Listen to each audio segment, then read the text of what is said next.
সব খবরই খবর নয় এই চ্যানেলে আজকে আরেকটি নতুন বিষয় নিয়ে আপনাদের সামনে উপস্থিত হয়েছি। ভিডিওটি ভালো লাগলে সাবস্ক্রাইব ও লাইক করবেন, আর ভুল হলে কমেন্টসে অবশ্যই জানাবেন। সুভাষচন্দ্র তার আত্মজীবনীতে লিখেছিলেন, একজনকেই আমি অন্ধের মতো অনুসরণ করি, তিনি হচ্ছেন স্বামী বিবেকানন্দ। তিনি আমার জীবনে প্রবেশ করে সব কিছু ওলটপালট করে দিয়ে গেল। আমার মধ্যে শুরু হলো এক বিপ্লব। সুভাষচন্দ্র রাজনীতিতে অসাম্প্রদায়িক হলেও ধর্মবর্জিত ভারতের কথা তিনি ভাবতেই পারতেন না। বিবেকানন্দের সঙ্গে তিনি ছিলেন একমত, কেননা ধর্মকে বাদ দিলে ভারত কোনোদিন উঠে দাঁড়াতে পারবে না, কেননা ধর্মই ভারতের মেরুদণ্ড। নেতাজি বলতেন, আমি যত দূরেই থাকি না কেন, বাংলাই আমার চির আরাধ্য জননী। নিজেকে বাঙালি বা ভারতীয় বলে গৌরব অনুভব করি। বিবেকানন্দের মতো বিশ্বের পথে পথে ঘুরেছেন, কিন্তু নিজের বাঙালি বা ভারতীয় পরিচয়কে এতটুকু ম্লান করেননি। ভারত তার কাছে ছিল মহাতীর্থ, যার কেন্দ্রে রয়েছে বাংলা।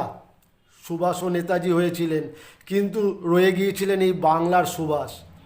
যেমন বিবেকানন্দ বিশ্ববিজয়ী হয়েও বলেছিলেন, তিনি সেই দক্ষিণেশ্বরের রামকৃষ্ণের বালকই আছেন। স্বামীজি নিজে স্বজাতির কাছে চরম লাঞ্ছনা গঞ্জনা শুনেছিলেন।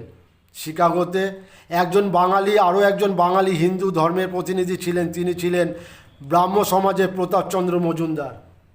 তিনি সর্বত্র স্বামীজিকে অপমান করার জন্য, নিচু করার জন্যে চারিদিকে বক্তব্য দিয়ে বেরিয়েছেন।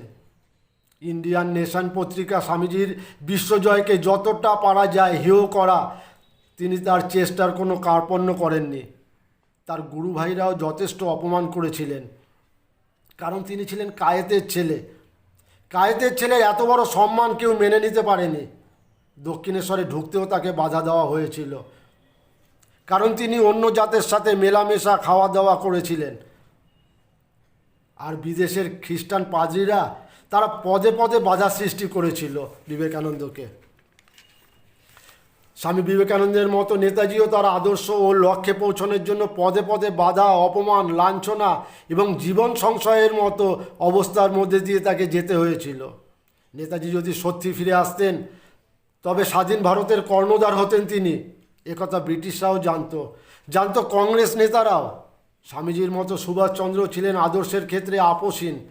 কংগ্রেস নেতারা যখন ইংরেজের সাথে বোঝাপড়ায় আসার জন্য আপ্রাণ চেষ্টা চালিয়ে যাচ্ছে, গান্ধীজি অহিংসার দোহাই দিয়ে সুভাষচন্দ্রের সংগ্রামী মনোভাবকে খাটো করার চেষ্টা চালিয়ে যাচ্ছে, সেই সময় ইংরেজ সরকারকে পুরোপুরি উৎখাত করার জন্যে চূড়ান্ত লড়াইয়ের প্রস্তুতি শুরু করেছিলেন নেতাজি।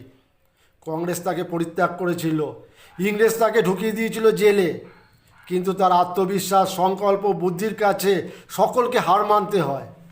আমরণ অনশন করে তিনি জেল থেকে মুক্তি আদায় করেছিলেন। সুভাষচন্দ্রকে কোণঠাসা করতে গিয়ে নেতাজি, জওহরলাল এরা দিশেহারা হয়ে গিয়েছিল। তাদের ভারত ছাড়ো আন্দোলনের ডাক দিতে হয়েছিল। নেতাজি ফিরে এলে ব্রিটিশের কোনো চক্রান্তই টিকত না, এমনকি 1946-এর পরিকল্পিত দাঙ্গা সেটাও হতো না।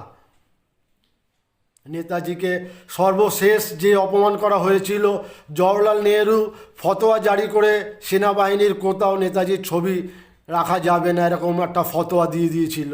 এইভাবে অসম্মান তাকে পদে পদে করা হয়েছিল এবং দেশ স্বাধীন হওয়ার পরেও তাকে ছাড়েনি। এই অপমান তাকে সহ্য করতে হয়েছিল। তাই দুজনের মধ্যেই একই মিল ছিল, এই দুজনেরই জন্মদিন হচ্ছে এই জানুয়ারির শুভ মাসে। কারোর 12ই জানুয়ারি, কারোর 23শে জানুয়ারি। তার জন্যে আমাদের আন্তরিক শ্রদ্ধার্ঘ্য।